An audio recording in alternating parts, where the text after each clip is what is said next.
Guys, welcome dito sa The Sun Tarot. Ang reading nito ay for collective for anyone who can resonate sa reading nito. This is a general and a collective reading your energy at this time. Uy, magta-travel ka, aalis ka, magtatagumpay na, or else kung person mo to, ikaw to, yung two of wands dyan, hindi person mo to siguro, person mo yan, yung two of wands. Ay, person mo guys. Person mo na mag-invest sa'yo. Pupuntahan ka niya. Pupuntahan ka niya, magtatagumpay yun na pupuntahan ka niya. E di magkita kayo niyan kasi pupuntahan ka niya. O magtatagumpay talaga. And, Knight of Swords in reverse. Ano to Knight of Swords in reverse na yan? Yung mga, ano to Six of Pentacles dyan? Yung nabubuo sa kanya ng negativity sa person mo ba? Mayroong nabubuo sa person mo ng negativity para hindi siya makapag-take ng action, no? Ayan, no? Para hindi siya maging brave and positive and driven na mag-take ng action na puntahan ka at makipagkita sa'yo o yung kontakin ka. Pero para bang ma-stuck, hindi na makapang-atake, hindi na ma-send yung mga sinisend niya sa person mo. Ganon ang mangyari. So, ano pa? The Lovers in reverse and the Eight of Swords. Yung napahiwalay sa inyo ng person mo, merong napahiwalay sa inyo. Yan ang yan ang ma-restrict yung napahiwalay sa inyo ng person mo. Yan ang ma-restrict yung napahiwalay sa inyo ng person mo. Maging maging clouded yung isipan niya, ma-restrict siya, ma-bind siya ba? Ganon ang mangyari sa kanya. Yung napahiwalay sa inyo ng person mo, kung sino man yan. Queen of Wands yung kanyang energy, guys. Masyadong determined, masyadong goal-driven na mang-destroy ng iyong love life o kung ano mang area ng buhay mo. Ano ang in-embody mong energy? Dance and move and come on everybody. Na, na, na, na. Everybody. Oh, eto ka, walang reversal to pag itong deck ang ginamit ko. Very confident.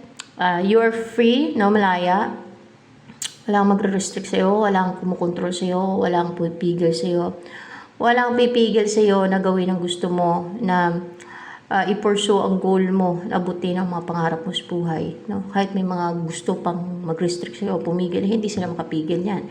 No? Kasi para kang eagle, no? Kunwari eagle, no? Na mataas ang lipad mo. No? Mataas yung lipad mo kasi may pakpak ka. No? You can fly high, parang ganun ba? You can achieve great things in life. Sila nasa baba, hindi kanila maabot, hindi kanila mahila. Ayan. Ano pa? Ang in-embody mo energy. And very positive ka. O, attractive and sexy. May confidence. And mataas yung self-esteem mo. May focus ka din pagkaganto. Assertive and you believe in yourself. And para mas selective din. Ayan. Mataas yung self-esteem mo. Sabi ko na, passionate.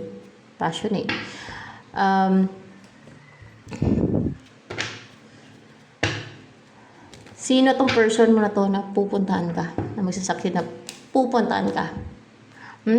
Hiwalay kayo niyan eh.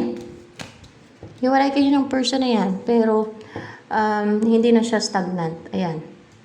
Kaya, makakapunta na siya sa'yo. May offer. Serious offer. Seryoso yan sa offer niya sa'yo. Pang long term ang gusto niyang relationship with you. Reliable. What's with the Two of Swords here? Si person mo ba itong Two of Swords na yan? Ay! Para may sakit siya. May sakit na yung person mo.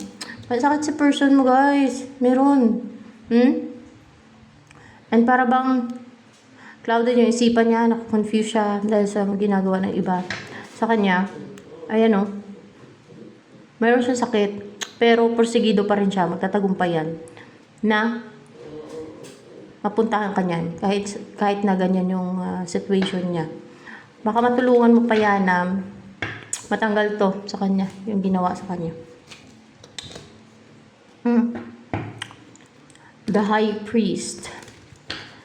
May authority ka spiritually. Meron kang authority spiritually.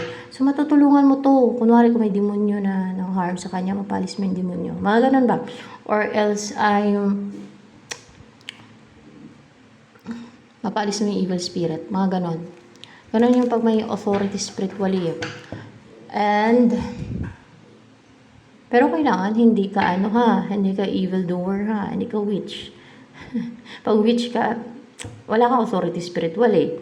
This is a collective reading, no? At nasa side ka ng kadiliman. So, paano magkaroon ng authority spiritually? Paano bibigyan ng God ng authority ng isang taong witch, evil? Walang authority. Ang ginagamit ng witch ay, yan, sa kadiliman yan. Pero ang kapalit nun ay kaluluwa nila. Ano pa? Ito, yung may authority spiritually, mabuting tao yan. Kagaya ng mga chosen one, no? Kagaya ng mga, at yung mga chosen one, guys, mabusilak ang puso ng mga yan, maawain, empathetic. They're so driven to help others, no?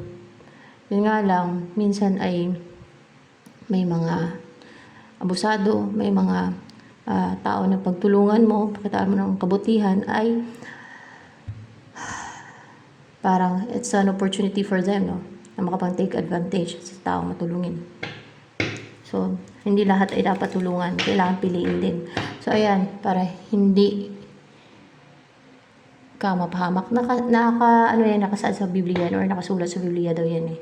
Ko lang yan napanood sa YouTube na dapat ay piliin mo yung bibigyan mo, yung tulungan mo pala. Kasi pwedeng ikaruin mo o ikadestroy mo, parang ganon. Yung pagtulong sa tao na yan. So yan. Kasi hindi lahat ay mabuti na tao. Hindi lahat ay mapagkatiwalaan. Hindi lahat ay mabuti ang ganti sa iyo sa mabuting tinulong mo sa tinulong mo sa kanya. Meron na tulungan mo, salbahiin ka pa.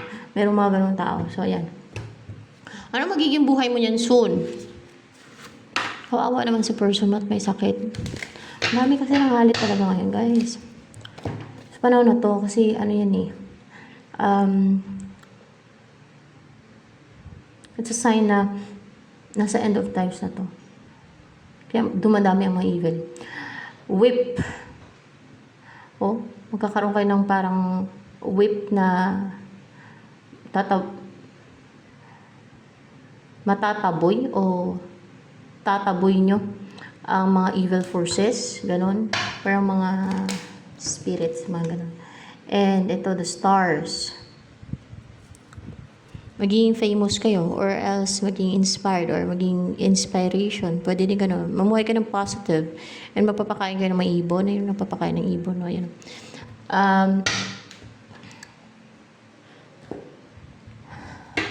Anong next na mangyari sa inyo ng person mo niyan? And everybody. Ito yung next na mangyari sa inyo. Aalis kayo? Pagpuntahan niya, aalis kayo? Aalis kayo. Yun ang offer niya pala sa'yo eh. Yun ang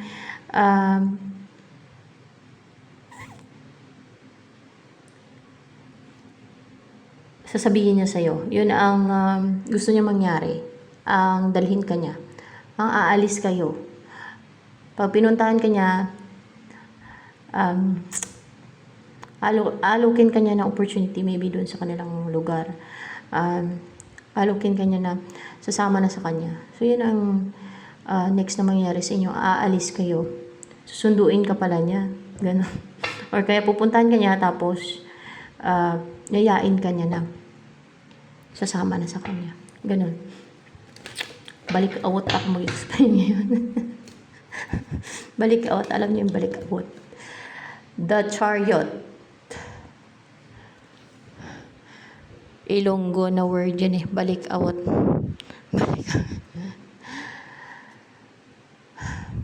Ito, magkakaroon ng movement talaga. Or, maging mabilis. Kasi may horso, maging mabilis ang mga mangyayari na madala ka niya sa kanila. Ganon.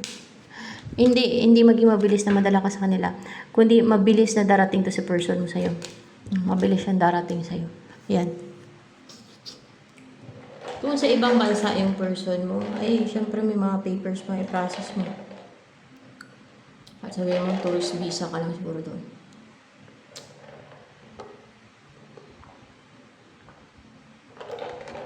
Ano ba yung tawag doon? Yung, kahit na yung meron kay tourist visa na visa. Or, kahit parang tourist ka doon. Wala akong alam din. Hindi pa kasi ako nakarating na ibang bansa. So, ano pa? Ano pa? Ang next na mangyari sa inyo ng person mo. Death. What's with the death card here? May mag-end. Yung mga ginagawang deceit sa inyo ng person mo. Oo, yun ang mag-end. Yung mga ginagawa nilang deceit sa inyo ng person mo. Yun ang mag-end. O kaya yung mga gumagawa ng deceit sa inyo, mamatay na.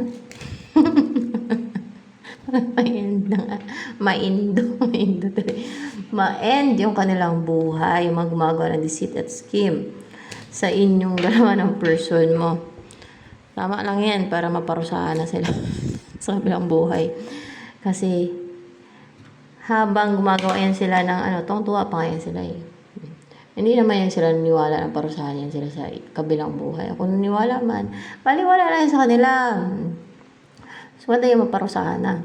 So, ano pa? Yun ang aking suggestion. Yun ang aking comment. Temperance. O, mag-heal na kayo, magkakaroon ng balance sa buhay mo. Mag-heal ka, ma-relax, ma-calm, ma-rejuvenate, no? At mamuhay ng tahimik, peaceful, kalmado yung isip at yung damdamin mo. Magsisimula na magkaroon ng growth sa finances mo, sa buhay mo, sa lahat ng aspeto ng buhay mo. At magsimula na mamuhay ka ng healthy, no? Wala kang stress. Kasi bakit? Matula na itong mga deceitful na yan, yung gumagawa ng deceit and scheme sa inyo ng person mo. Seven of Wands. What's with the Seven of Wands here?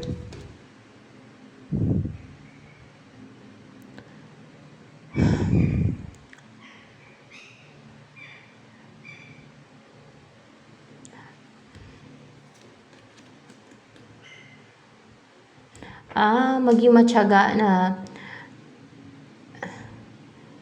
may magdidipinsa sa'yo.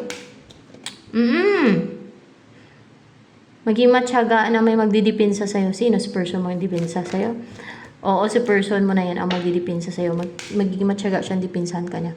Kasi mahal ka niya. Kasi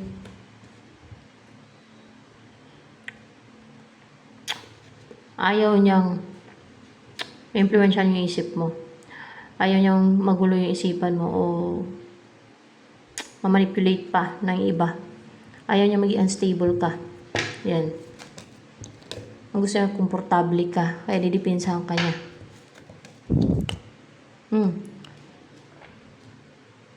The Tower. What's with the Tower here?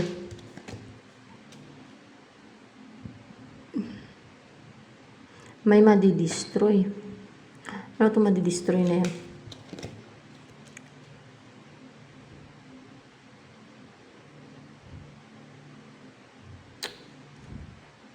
For clarification with that. Ayaw hindi na makapag-risk, hindi na makapanugod, hindi na makapang-atake na positive pa naman sa pambubuhos nila ng negativity. Negativity and emotional toxicity. Emotional toxicity din nila. Destroy daw. So, ayan. Anong gusto sabihin sa'yo ng person mo na yan?